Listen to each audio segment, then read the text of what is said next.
শেখ হাসিনা পরিবার ও 10 শিল্পগোষ্ঠীর দেশে বিদেশে ৭৬,০০০ কোটি টাকার সম্পদ জব্দ। অন্তর্বর্তী সরকারের সময় সন্দেহজনক লেনদেন দ্বিগুণ।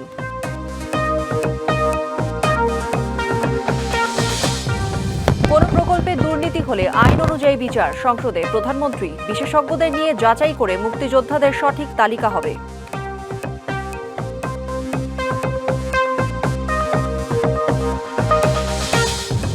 বৈরী আবহাওয়ায় পরীক্ষা না দিতে পারা শিক্ষার্থীরা চট্টগ্রাম বোর্ডের সাথে দিতে পারবেন। শিক্ষামন্ত্রীর পদত্যাগ দাবিতে আজও বিক্ষোভ।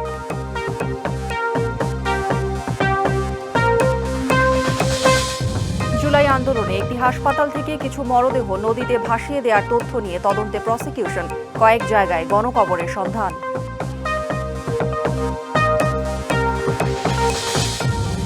বন্যার ক্ষত নিয়ে ঘুরে দাঁড়ানোর লড়াইয়ে চট্টগ্রাম, কক্সবাজার ও পার্বত্য এলাকার মানুষ। সাগরে ফের লঘুচাপের শঙ্কা, বাড়তে পারে বৃষ্টি। সাবেক প্রধানমন্ত্রী শেখ হাসিনার পরিবার সহ দেশের 11টি শীর্ষস্থানীয় শিল্প গ্রুপের মোট ৭৬,০০০ কোটি টাকার সম্পদ জব্দ করা হয়েছে, যার মধ্যে ১৯,০০০ কোটি টাকাই ফ্রিজ করা হয়েছে দেশের বাইরে।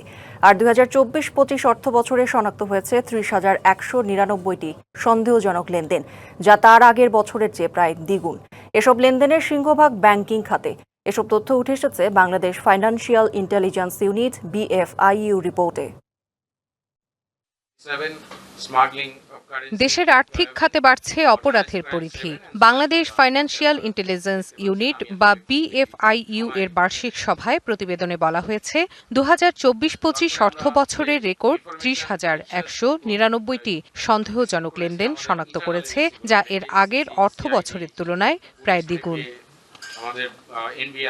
অর্থ পাচার এবং দুর্নীতির মাধ্যমে লোপাট হওয়া সম্পদ পুনরুদ্ধারে আইনি তৎপরতাও বেড়েছে। এখন পর্যন্ত দায়ের করা হয়েছে ৯৮টি মামলা। এর মধ্যে 9টি মামলায় অভিযোগপত্র দাখিল এবং 4টি মামলার রায় হয়েছে। প্রতিবেদনে বড় ধাক্কা মিলেছে সম্পদ জব্দের তথ্যে। সাবেক প্রধানমন্ত্রী শেখ হাসিনার পরিবার সহ দেশের 11টি শীর্ষস্থানীয় শিল্প গ্রুপের মোট ৭৬,০০০ কোটি টাকার সম্পদ জব্দ করা হয়েছে, যার মধ্যে ১৯,০০০ কোটি টাকাই ফ্রিজ করা হয়েছে দেশের বাইরে। প্রাক্তন প্রধানমন্ত্রী সহ যে আরও যে 10টি মোট 11টি যে আমাদের অগ্রাধিকার ভিত্তিক যে মামলাগুলি ছিল সেগুলোর পরিসংখ্যান হলো এটা। আমাদের এই পর্যন্ত ৭৬,০০০ কোটি টাকা আমাদের জব্দ করা হয়েছে। তার মধ্যে ৫৭,০০০ কোটি টাকা হলো আমাদের দেশের সম্পত্তির জব্দ এবং ১৯,০০০ কোটি টাকা হলো বিদেশের সম্পত্তির জব্দ। সংস্থাটির প্রধানের আশা, আন্তর্জাতিক প্রক্রিয়ায় পাচার হওয়া এই বিশাল অঙ্কের অর্থ দেশের অর্থনীতিতে ফিরিয়ে আনতে চলতি বছরের শেষ নাগাদ মিলবে বড় সুসংবাদ। যে সম্পত্তিগুলি পাচার হয়েছে, এই সম্পত্তিগুলি পুনরুদ্ধারের জন্য আমাদের 2টি ধারায় আসলে আমাদের কার্যক্রম অব্যাহত আছে এবং আশা করা যায় যে এই বছরের শেষ নাগাদ আমরা ক্রিমিনাল প্রসিডিংস না বলে সিভিল প্রসিডিংসে আমাদের একটা ভালো একটা অগ্রগতি হবে এবং তার মাধ্যমে হয়তোবা সিভিল প্রসিডিংসের মাধ্যমে হয়তোবা আমাদের কিছু পুনরুদ্ধার হবে। পাচার করা অর্থ ফেরাতে 180 দেশের সাথে BFIU এর সমঝোতা রয়েছে, আর MLA চুক্তি হয়েছে 2 দেশের সাথে। তবে পাচার করা অর্থ ফেরত আনার প্রক্রিয়া জটিল এবং সময়সাপেক্ষ। 2টা দেশের সাথে আমাদের MLA চূড়ান্ত পর্যায়ে আছে। Rifat Tasnova, DBC news, Dhaka. অন্তর্বর্তী সরকারের সময় ব্যাংকে সন্দেহজনক লেনদেন দ্বিগুণ হওয়া টাকা পাচারের ইঙ্গিত বলেই মনে করেন বিশ্লেষকরা। তবে সাবেক ব্যাংকাররা মনে করেন সে সময় ব্যাংকারদের কাজের স্বাধীনতা ফেরায় এই ধরনের রিপোর্ট করার প্রবণতা বেড়েছিল, আর সে কারণেই সংখ্যাটি দ্বিগুণ হতে পারে। অর্থ পাচার প্রতিরোধ আইন অনুযায়ী ব্যাংক খাতে যে কোনো সন্দেহজনক লেনদেন হলে তা নীরবে বাংলাদেশ ব্যাংকের বিশেষ ইউনিটে রিপোর্ট করার বিধান আছে। কিন্তু বিশ্লেষকরা বলছেন, রাজনৈতিক সরকারের সময় ভয়ভীতি থাকায় ব্যাংকারদের মধ্যে তা করার প্রবণতা কম থাকে। ২০২৪-২৫ অর্থ বছরে সন্দেহজনক লেনদেন বেড়েছে আগের বছরের চেয়ে প্রায় দ্বিগুণ। এজন্য ব্যাংকারদের নির্ভয়ে কাজ করার বিষয়টিকেই বড় করে দেখতে চান সাবেক ব্যাংকাররা। সব ভয়ভীতির ঊর্ধ্বে থেকে এসটিআর করতে হবে। কাউকে এসটিআর করার মতো ট্রানজাকশন আপনি করছেন না, you will be personally liable. এই বিষয়টা সচেতনতাটা বেড়েছে। ওই সময় যেহেতু কোনো রাজনৈতিক সরকার ছিল না, ব্যাংকগুলো হয়তো ভয়ভীতিহীন ভাবেই সাসপিশিয়াস ট্রানজাকশন রিপোর্টিং করেছে, সেই কারণে বাড়তে পারে। তবে অন্তর্বর্তী সরকারের সময় সন্দেহজনক লেনদেন বৃদ্ধির বিষয়কে এতটা সাদা চোখে দেখতে নারাজ বিশ্লেষকরা। তাদের সন্দেহ সে সময় বড় অঙ্কের অর্থ পাচার হয়েছে। যত ট্রানজ্যাকশনই হবে সেটা তো বিএফআইউর উপর দিয়েই হবে, এবং তারা তো প্রত্যেকটা ট্রানজ্যাকশন দেখতে পারে। তার মানে হলো তখনকার সময়ে আমাদের ওই মানি লন্ডারিং কমেনি, বঞ্চ মানি লন্ডারিং যে প্রভাব ছিল সেটাই কন্টিনিউয়াস ছিল, এবং যাদের এগেনস্টে এলিগেশন আসছিল তাদের এগেনস্টে আমরা কোনো ধরনের অ্যাকশন নিতে দেখিনি। 2024-25 অর্থ বছরে 30,199টি সন্দেহজনক লেনদেনের মধ্যে বিচার হয়েছে মাত্র 4টির। বিশ্লেষকরা মনে করেন অপরাধ শনাক্ত ও বিচারের প্রশ্নে বিএফআইইউ এর উদ্যোগ সন্তোষজনক নয়। যে পরিমাণ সাসপিশিয়াস অ্যাকাউন্টের কথা বলা হচ্ছে সে তুলনায় কিন্তু মামলার সংখ্যা তার তুলনায় যথেষ্ট কম। যারা এই ধরনের ফিনান্সিয়াল ক্রাইমের সাথে যুক্ত, দেশের টাকা নামে বেনামে দেশে রেখেছে বা পাচার করেছে, তারা যাতে দৃশ্যমান শাস্তির আওতায় আসেন। কেন্দ্রীয় ব্যাংকের এ বিশেষ ইউনিট বলছে এবছরের মধ্যে পাচারের টাকা ফিরতে শুরু করবে।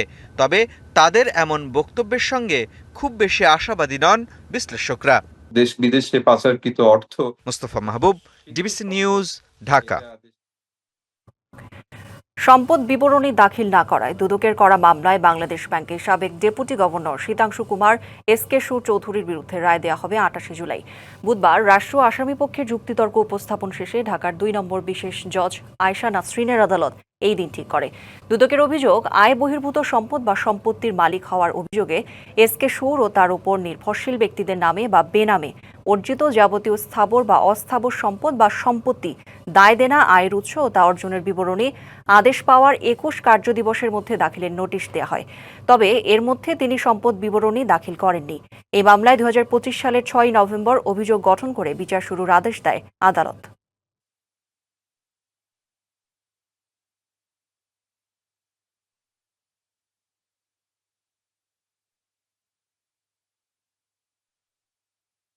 শীতাংশু কুমার সুর চৌধুরী এই আসামির বিরুদ্ধে 26-2 ধারায় মামলা দায়ের করলেন।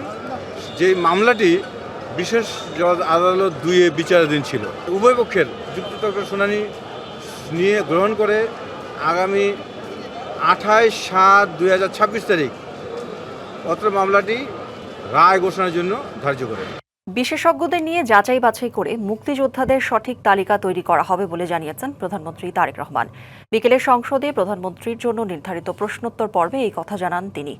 একটি সুস্থ প্রজন্ম গড়ে তোলার জন্য পর্যায়ক্রমে সকল সিটি কর্পোরেশনের আওতাভুক্ত মাঠগুলোকে খেলার উপযোগী করে পর্যায়ক্রমে শিশুদের জন্য উন্মুক্ত করা হবে বলেও জানান প্রধানমন্ত্রী। চট্টগ্রাম বন্দরের সক্ষমতা বৃদ্ধির জন্য সমন্বিত কার্যক্রম হাতে নেওয়া হয়েছে জানিয়ে সরকার প্রধান বলেন, চট্টগ্রাম বে টার্মিনাল বাস্তবায়নের পরিকল্পনা নেওয়া হয়েছে। এটি চালু হলে আমদানি রপ্তানি বাণিজ্যের গতি বাড়বে এবং জাতীয় অর্থনীতিতে বড় অবদান রাখবে। অপর প্রশ্নের জবাবে প্রধানমন্ত্রী বলেন, যে কোনো প্রকল্পে দুর্নীতি হলে আইন অনুযায়ী বিচার হবে এবং রাষ্ট্রীয় অর্থের অপচয় বন্ধ করা হবে। শহীদ রাষ্ট্রপতি জিয়াউর রহমানের গঠিত দল বর্তমানে মহান মুক্তিযুদ্ধের সময় অগণিত মানুষ গণহত্যার শিকার হয়েছেন। কিন্তু আনফরচুনেট বিষয় হচ্ছে, দেশ স্বাধীনের পরে যাদের দায়িত্ব ছিল একটি নিরপেক্ষ পূর্ণাঙ্গ তালিকা তৈরি করার, মুক্তিযুদ্ধে কারা শহীদ হয়েছেন, এই সঠিক এবং পূর্ণাঙ্গ তালিকাটা তারা সেই সময় তৈরি করেনি, বরং এটিকে তালিকা তৈরি করতে গিয়ে সেখানে তারা রাজনীতি টেনে নিয়ে এসেছিল। অথচ এই মানুষগুলোর আত্মত্যাগের বিনিময়ে আমরা অর্জন করেছিলাম আমাদের কাঙ্ক্ষিত স্বাধীনতা। বিষয়টির গুরুত্ব অনুধাবন করে বর্তমান সরকার নির্বাচনী ইশতেহারে নিবিড় গবেষণার ভিত্তিতে মুক্তিযুদ্ধের শহীদদের একটি পূর্ণাঙ্গ তালিকা প্রণয়নের অঙ্গীকার ব্যক্ত করেছে। স্কুল থেকেই নীতি নৈতিকতা আর মানবিক মূল্যবোধ নিয়ে গড়ে উঠলেই দেশ এগিয়ে যাবে, এমনটা বললেন প্রধানমন্ত্রী। শিক্ষার্থীদের মানবিক মানুষ হিসেবে গড়ে তুলতে শিক্ষকদের সহায়তাও চাইলেন তারেক রহমান। প্রাথমিক শিক্ষা পদক অনুষ্ঠানে এসব কথা বলেন তিনি। রাজধানীর বাংলাদেশ চীনমৈত্রী সম্মেলন কেন্দ্র আয়োজিত প্রাথমিক শিক্ষা পদক বিতরণ অনুষ্ঠানে যোগ দেন প্রধানমন্ত্রী। প্রাঙ্গণে একটি নিম গাছের চারা রোপণের মাধ্যমে দেশব্যাপী প্রাথমিক বিদ্যালয়ে বৃক্ষরোপণ কর্মসূচির উদ্বোধন করেন। এর মাধ্যমে একযোগে দেশের 65,000 স্কুলে 2 লাখ গাছের চারা রোপণ করা হয়। এরপর প্রাথমিক শিক্ষা কার্যক্রমের বিভিন্ন উদ্যোগ, উদ্ভাবনী কার্যক্রম ও গৃহীত পদক্ষেপ উপস্থাপন সহ স্টলে স্কুল ফিডিং, আনন্দময় শিক্ষা, ডিজিটাল শিক্ষা এবং ফাউন্ডেশনাল লার্নিং সহ বিভিন্ন কার্যক্রম ঘুরে দেখেন প্রধানমন্ত্রী। প্রাথমিক শিক্ষা পদক প্রদানের মূল অনুষ্ঠানে ক্রীড়া, সাংস্কৃতিক, বিষয়ভিত্তিক কুইজ সহ 21 ক্যাটাগরিতে জাতীয় পর্যায়ে বিজয়ীদের হাতে পুরস্কার তুলে দেন তারেক রহমান। এছাড়া ব্যক্তি পর্যায়ে 15 এবং প্রতিষ্ঠান পর্যায়ে 2 ক্যাটাগরিতে সম্মাননা দেওয়া হয়।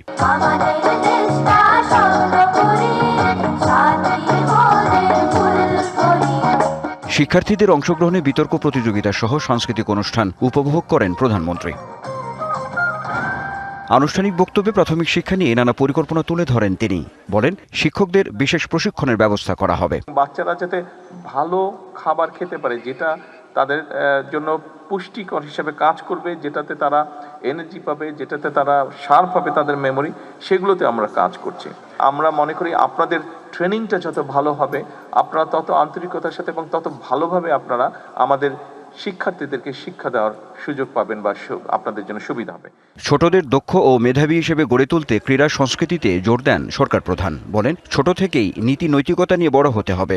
এই বাচ্চাদের মনে আমরা ভ্যালুস বা এথিক্স যেগুলো আছে সেগুলো আমরা তাদের মনের মধ্যে দিতে পারি, তাদেরকে সেই শিক্ষা, সেই জ্ঞানটি আমরা দিতে পারি।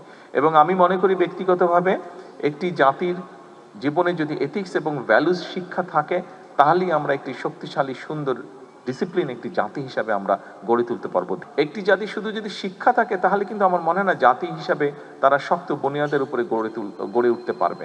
শিক্ষার সাথে সাথে যদি কালচার না থাকে, একটি জাতির নিজস্ব, যা শত হাজার বছর ধরে গড়ে ওঠে, কালচার বা ঐতিহ্য গড়ে ওঠে, এই বিষয়গুলো আমাদের বাচ্চাদেরকে জানাতে হবে, এই বিষয়গুলো তাদেরকে আমাদের ভিতরে দিতে হবে। মানবিক বাংলাদেশ গড়ে তোলার প্রত্যয় ব্যক্ত করে নতুন প্রজন্মকে এই বোধে উদ্বুদ্ধ করতে হবে বলেও মনে করেন প্রধানমন্ত্রী। আমাদের এই যে ছোট কোমলমতি শিশুগুলো আছে, তাদেরকে আমাদের মানবিক মানুষ হিসাবে গড়ে তুলতে হবে। Anwar Hossain, DBC news, Dhaka. বৈরী আবহাওয়ার কারণে যারা এইচএসসি পরীক্ষা দিতে পারেননি তারা চট্টগ্রাম বোর্ডের সাথে পরীক্ষা দিতে পারবেন। জাতীয় সংসদে এই তথ্য জানিয়েছেন শিক্ষামন্ত্রী আনম এহসানুল হক মিলন। বিশেষ বিবেচনায় এই সুযোগ দেওয়া হয়েছে বলেও জানান তিনি।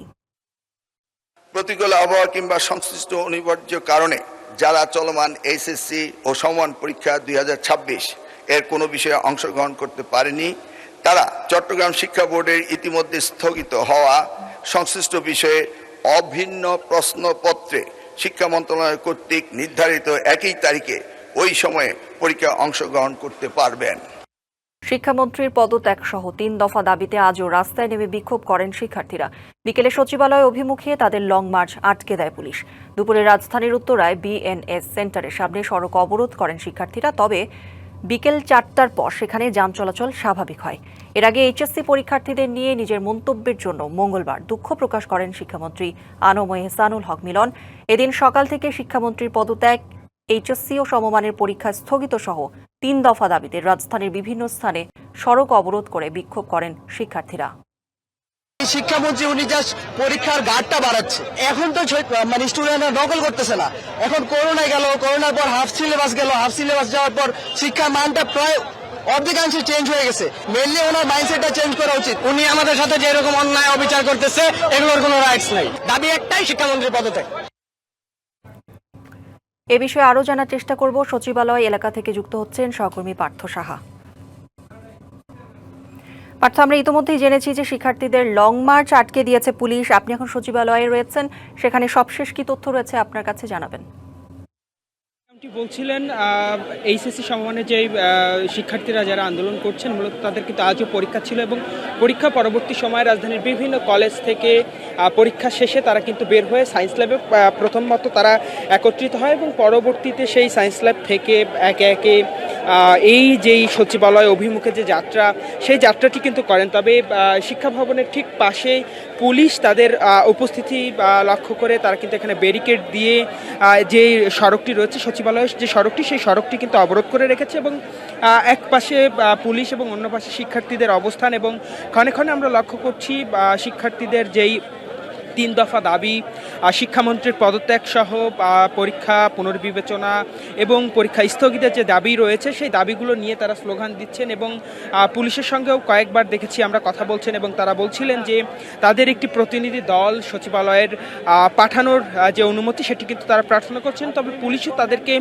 তাদের সাথে সমন্বয় করে পরিস্থিতি নিয়ন্ত্রণের যে চেষ্টা সেটিও কিন্তু করছেন। তবে এই মুহূর্তে কিন্তু আমরা দেখতে পাচ্ছি বিভিন্ন শিক্ষা প্রতিষ্ঠানের যারা শিক্ষার্থী রয়েছেন এইচএসসি সমমানের সেই এইচএসসি সমমানের শিক্ষার্থী তারা কিন্তু এখানে আসেন। যদিও এই যেই জটিলতাটি শুরু হয়েছে এবং শিক্ষার্থীদের যে 3 দফা দাবি সেই 3 দফা দাবি নিয়ে আমরা কিন্তু দেখেছি গতকাল শিক্ষামন্ত্রী তিনি দুঃখ প্রকাশ করেছেন তার কথার পরিপ্রেক্ষিতে। তবে এখনও এই যে এইচএসসির সমমানের শিক্ষার্থী যারা রয়েছে তারা কিন্তু শিক্ষামন্ত্রীর পদত্যাগের বিষয়টিকে সব থেকে বেশি জোরালোভাবে তাদের এই আন্দোলনে ফুটিয়ে তুলছেন এবং বারবার বলছেন তার যে কথা এবং তার যে পরিকল্পনা সেই বিষয়গুলো মাথায় রেখেই মূলত এই যে সচিবালয় অভিমুখে তাদের যে লং মার্চ যে যাত্রাটি ছিল সেই যাত্রাটি কিন্তু শিক্ষা ভবনের ঠিক পাশেই আমরা দেখতে পাচ্ছি পুলিশি ব্যারিকেড দিয়ে তাদেরকে আটকে রাখা হয়েছে, মূলত তারা যেন ভিতরে প্রবেশ করতে না পারে, যেহেতু সচিবালয় একটি সংরক্ষিত এরিয়া। সেই সব কিছু বিবেচনায় রেখে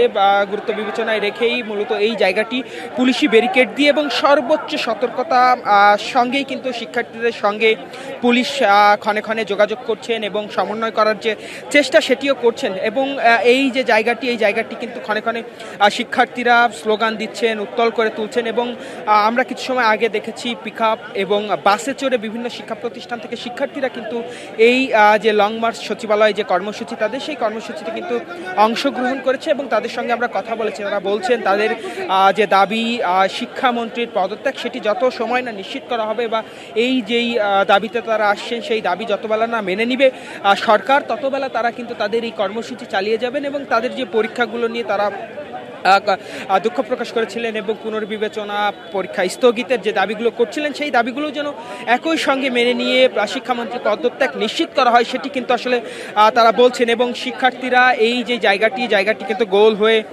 বসে পড়েছেন। কিছু সময় আগে আমরা দেখেছি শিক্ষা ভবনের সামনের যে সড়কটি রয়েছে অর্থাৎ কার্জন হলের ঠিক সামনে যে সড়কটি সেই সড়কটি কিন্তু কিছু সময় আগে অবরোধ করে রেখেছিলেন, পরবর্তীতে সেই সড়কটি ছেড়ে তারা এই মুহূর্তে শিক্ষা ভবন থেকে সচিবালয়ের যে সড়কটি রয়েছে সেই সড়কে অবস্থান করছে এবং স্লোগান দিচ্ছে। মূলত তাদের যে দাবি শিক্ষামন্ত্রীর পদত্যাগ সহ 3 দফা যে দাবি সেই দাবি যদি মেনে নেয় কর্তৃপক্ষ তারপরেই তারা আসলে ঘরে ফিরবে বা পড়ার টেবিলে ফিরবে এমনটি কিন্তু আসলে বলছেন। কৌরি, এই ছিল আমার কাছে সচিবালয়ের সামনে থেকে বর্তমানে সবশেষ। পার্থ, ধন্যবাদ আপনাকে। বাড়তে পারে জুলাই গণঅভ্যুত্থানের শহীদের সংখ্যা, এ বিষয়ে চলছে তদন্ত, এ কথা জানিয়েছেন আন্তর্জাতিক অপরাধ ট্রাইব্যুনালের চিফ প্রসিকিউটর আমিনুল ইসলাম। রায়েরবাজার বুদ্ধিজীবী কবরস্থানে জুলাই গণঅভ্যুত্থানে নিহতদের গণকবর পরিদর্শন শেষে তিনি বলেন, ঢাকার মাতুয়াইল, জুরাইন, নারায়ণগঞ্জ ও মুন্সিগঞ্জে জুলাই আন্দোলনে নিহতদের গণকবরের সন্ধান পেয়েছে তদন্ত সংস্থা। এছাড়া জুলাই আন্দোলনে একটি হাসপাতাল থেকে কিছু মরদেহ নদীতে ভাসিয়ে দেওয়ার তথ্য পাওয়া গেছে, সে বিষয়ে তদন্ত চলছে। চিফ প্রসিকিউটর বলেন, শহীদদের সবার পরিচয় বের করে তাদের হত্যার বিচার নিশ্চিত করা হবে।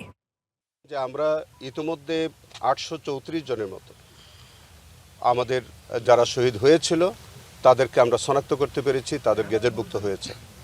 তার বাইরে যে 1400 জনের মধ্যে আরও যারা আছে এবং প্রত্যেকটি গণকবরে আমাদের যে ডিএনএর মাধ্যমে আমাদের সেই শহীদদের লাশ শনাক্তকরণের জন্য আমাদের ইনভেস্টিগেশনের পক্ষ থেকে আমরা সেইভাবে কাজ করেছি।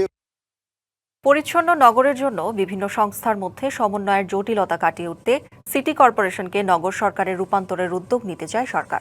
রাজধানীতে এক সেমিনারে প্রধানমন্ত্রীর এমন পরিকল্পনার কথা জানিয়েছেন স্থানীয় সরকার মন্ত্রী মির্জা ফখরুল ইসলাম আলমগীর।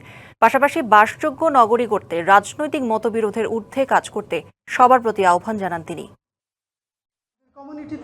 নগরের বর্জ্য ব্যবস্থাপনা শীর্ষক এই সেমিনারের আয়োজন করে ঢাকা উত্তর সিটি কর্পোরেশন। আলোচনায় অংশ নেন স্থানীয় সরকার মন্ত্রী সহ অন্যান্য অংশীজনরা। উঠে আসে রাজধানীর বিভিন্ন সমস্যা ও এর সমাধানের উপায়। এই নগরীকে পরিকল্পনা মাফিক কাজ করতে হলে আমাদেরকে একটু সময় নিতেই হবে। এ সময় স্থানীয় সরকার প্রতিমন্ত্রী মীর শাহে আলম নগর ব্যবস্থাপনায় সরকারের নেওয়া বিভিন্ন পদক্ষেপের কথা তুলে ধরেন।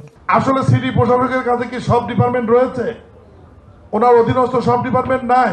এই জন্য বাংলাদেশে দীর্ঘদিনের একটি দাবি রয়েছে সিটি গভর্নমেন্ট করা। সিটি গভর্নমেন্ট যদি সিটি কর্পোরেশনে হয় এবং এই সমস্ত অধিদপ্তর বিভাগগুলি বা সংস্থা বা দপ্তরগুলি যদি আমরা সিটি কর্পোরেশনের অধীনে দিয়ে দিতে পারি, আমি মনে প্রাণে বিশ্বাস করি 100% সমস্যার সমাধান না হলেও আমাদের 70 থেকে 80% সমস্যার সমাধান হবে। প্রধান অতিথির বক্তব্যে স্থানীয় সরকার মন্ত্রী মির্জা ফখরুল ইসলাম আলমগীর বলেন, চাইলেই ঢাকাকে রাতারাতি বদলানো সম্ভব নয়। নগর পরিচ্ছন্ন করতে জোর দেন দলমতের বাইরে গিয়ে একসাথে কাজ করার ওপর। আমরা যে নিয়মটা ঠিক মেনে চলি তাহলে কিন্তু আমরা অনেক দূরে এগিয়ে যেতে পারবো। সবাই মিলে যদি চেষ্টা করি, অল অফ আস, ওই জায়গায় আমরা ওই আওয়ামী লীগ, বিএনপি, জাতীয় পার্টি, জামাত ইসলাম দেখতে চাই না।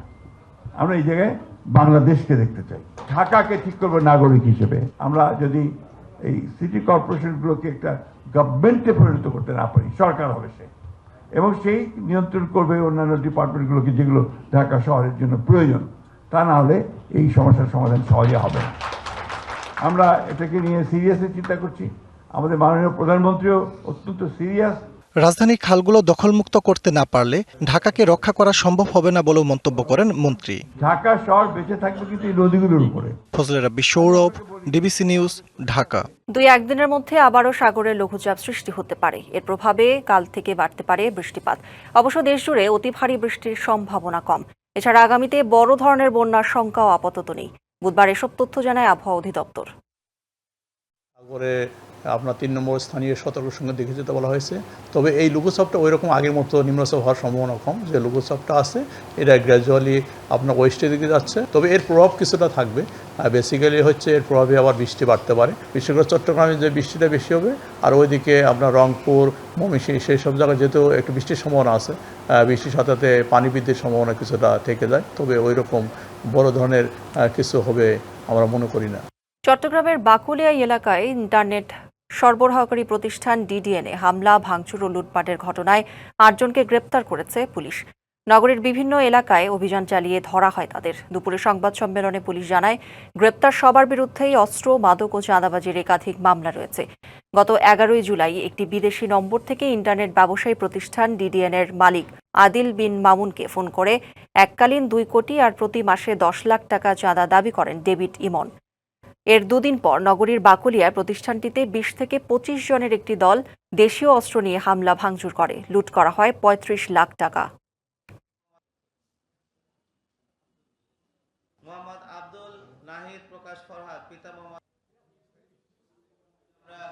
এক্সেস রোডে আমরা ব্যাপকভাবে এস ড্রাইভের সময় করেছি, এখনো করছি, এবং কিশোর গ্যাংয়ের ব্যাপারে তো জিরো টলারেন্স। কিশোর গ্যাং আমরা যেখানেই পাচ্ছি সেখানেই আমরা অ্যারেস্ট করতেছি। কন্টিনিউয়াস প্রসেস কন্টিনিউ চলছে। ভারতের পশ্চিমবঙ্গের দক্ষিণ 24 পরগনার বারুইপুরে 11 বছরের শিশুকে দল বেঁধে ধর্ষণের পর নৃশংসভাবে হত্যা করা হয়। এই ঘটনায় ভারত জুড়ে ফুঁসে উঠেছে সাধারণ মানুষ, ক্ষুব্ধ মানবাধিকার কর্মীরাও। স্কুল শেষে চেনা পথে বাড়ি ফেরে শিশুরা। 4 জুলাইও দৃশ্যগুলো ছিল তেমন। তবে নিষ্ঠুরতার কালো ছায়া নেমে আসে 11 বছরের এক শিশুর জীবনে। সেই পথ থেকে মেয়েটিকে তুলে নিয়ে যায় একদল মানুষরূপী পিশাচ। শিশুটিকে নিষ্ঠুর নির্যাতন চালানোর পর ফেলে দেয়া হয় পুকুরে। পরের দিন সকালে উদ্ধার করা হয় মরদেহ। শিশুটির শরীর ভরা ছিল নির্যাতনের ক্ষত। স্কুলের 3 কিলোমিটারের মধ্যে সিসিটিভি ক্যামেরা বসানো হোক, যাতে বাচ্চারা নিরাপদে বাড়ি ফিরতে পারে, আর কোনো বাবা মাকে যেন আমাদের মতো কষ্ট পেতে না হয়। ভারতের ন্যাশনাল ক্রাইমস ব্যুরোর তথ্য মতে দেশটিতে প্রতিদিন গড়ে 80টিরও বেশি ধর্ষণ হয়। অনেক ঘটনাই থেকে যায় আড়ালে। লোকলজ্জা আর ভয়ের কারণেই এমনটা হয়। তৃণমূল কংগ্রেসকে হটিয়ে পশ্চিমবঙ্গে সরকার গঠন করেছে বিজেপি। ভোটের আগে দলটি নারীদের নিরাপত্তার প্রতিশ্রুতি দিয়েছিল। তবে সমাজকর্মীরা বলছেন ভিন্ন কথা। তাদের মতে সমস্যাটি শুধু রাজনৈতিক নয়, এটি সমাজের গভীর এক ব্যাধি। সরকার পরিবর্তন এই সমস্যার সমাধান নয়। আমরা নির্দিষ্ট কোনো সরকারের বিরুদ্ধে লড়ছি না, আমরা লড়ছি ধর্ষণের মতো জঘন্য এক দানবের বিরুদ্ধে। তবে অপরাধীদের দমন করতে কোনো ছাড় দিচ্ছে না প্রশাসন। ঘটনার 24 ঘন্টার মধ্যেই মূল অভিযুক্তদের ধরা হয়েছে। 24 ঘন্টার মধ্যে 4 জন অভিযুক্তকে গ্রেপ্তার করা হয়েছে। একজন পালানোর সময় এনকাউন্টারে মারা গেছেন। সরকারের বার্তা পরিষ্কার, কোনো অপরাধ সহ্য করা হবে না। 2012 সালে দিল্লিতে নির্ভয়া কাণ্ডের পর ভারতের আইন কঠোর হয়, তবুও বিচার প্রক্রিয়ার দীর্ঘসূত্রতা রয়েছে, অপরাধীদের পার পেয়ে যাওয়ার প্রবণতাও কমেনি, এমনটাই মনে করছে বিশেষজ্ঞরা। আমাদের প্রশিক্ষিত পুলিশ স্কোয়াড ও আধুনিক ফরেনসিক ল্যাব দরকার। রাজনৈতিক দলগুলোকে এ নিয়ে রাজনীতি বন্ধ করতে হবে, দ্রুত বিচার নিশ্চিত করার ব্যবস্থা করতে হবে। ভারতের আইনি ব্যবস্থার আমূল পরিবর্তন প্রয়োজন, তা না হলে বিচার পাওয়া কঠিনই থেকে যাবে, এমনটাই আশঙ্কা সাধারণ মানুষের। জয় রায়, ডিবিসি নিউজ ডেস্ক। হরমুজ প্রণালীতে জাহাজ চলাচলে 20% ট্রানজিট ফি আরোপের হুমকি থেকে পিছু হটলেন মার্কিন প্রেসিডেন্ট ডোনাল্ড ট্রাম্প। এর বদলে আরব দেশগুলোর সাথে বড় বিনিয়োগ চুক্তি করবেন তিনি। তবে বহাল থাকছে হরমুজ প্রণালীতে নৌ অবরোধ। স্পষ্ট কথা, ইরানের কোনো জাহাজ সেখানে চলতে দেয়া হবে না। বিশ্ব রাজনীতি সহ তেল বাণিজ্যের গুরুত্বপূর্ণ কেন্দ্র এখন হরমুজ প্রণালী। ইরান যুদ্ধ শুরুর পর থেকেই অন্যতম প্রধান সামুদ্রিক জলপথটি নির্ধারণ করেছে বিশ্ব অর্থনীতির গতিপথ। এর নিয়ন্ত্রণ নিতে তাই চেষ্টার কমতি ছিল না যুক্তরাষ্ট্রের, যদিও ভৌগোলিকভাবে পেন্টাগনের জন্য তা প্রায় অসম্ভব। বদলে সামরিক শক্তির জোরে প্রণালীতে যাদের জাহাজ চলে সেই দেশগুলোর উপর পরোক্ষ চাপ তৈরি করতে চান ট্রাম্প। হরমুজে সম্ভাব্য ইরানি হামলা থেকে নিরাপত্তার নামে ট্রানজিট ফি আদায়ের কথা বললেও একদিন পরেই সুর পাল্টালেন মার্কিন প্রেসিডেন্ট। বদলে উপসাগরীয় মিত্রদের কাছ থেকে বিপুল বিনিয়োগ নেবে আমেরিকা, তবে প্রণালীতে ইরানের কোনো জাহাজ চলতে দেওয়া হবে না বলে দিয়েছে কড়া হুঁশিয়ারি। এরই মধ্যে ইরানের টানা 3 রাত হামলা চালিয়েছে যুক্তরাষ্ট্র। ইতিহাসে প্রথমবারের মতো আত্মঘাতী ড্রোন ছড়েছে মার্কিন বাহিনী। টার্গেট ছিল ইরানের বন্দর আব্বাস নৌঘাঁটি। তবে কড়া জবাব দিচ্ছে তেহরানও। ইরান শুরু করেছে অপারেশন নাসর 2। বাহরাইনে মার্কিন সেনানিবাসে ক্ষেপণাস্ত্র ফেলেছে তারা। জর্ডানের আজরাক ঘাঁটিতে ড্রোন হামলা হয়েছে। এছাড়া কুয়েত ও ওমানে মার্কিন রাডার ধ্বংসের দাবি করেছে ইরান। সবচেয়ে বড় শঙ্কার জায়গা হরমুজ প্রণালী। সেখানে 2টি সুপার ট্যাঙ্কার বিকল করেছে ইরান। তেহরানের দাবি জাহাজগুলো অবৈধ পথে চলছিল। হরমুজ প্রণালী এখন পুরোপুরি বন্ধ। এর ফলে বিশ্ববাজারে তেলের দাম আকাশ ছুঁতে পারে। নতুন এই সংঘাত পরিস্থিতিকে আরও ভয়াবহ করে তুলছে। চরম হুমকির মুখে বিশ্ব অর্থনীতি। বলা হচ্ছে আধুনিক ইতিহাসে সবচেয়ে বড় জ্বালানি যুদ্ধের দিকে এগোচ্ছে বিশ্ব। খান মোহাম্মদ মুকুল, ডিবিসি নিউজ ডেস্ক। সংবাদে এই ছিল এখনকার মতো। ডিবিসি নিউজের সংবাদগুলো পড়তে ভিজিট করুন dbcnews.tv আর ভিজিট করুন ডিবিসির ফেসবুক পেজ এবং ইউটিউব চ্যানেল। ডিবিসির সঙ্গেই থাকুন।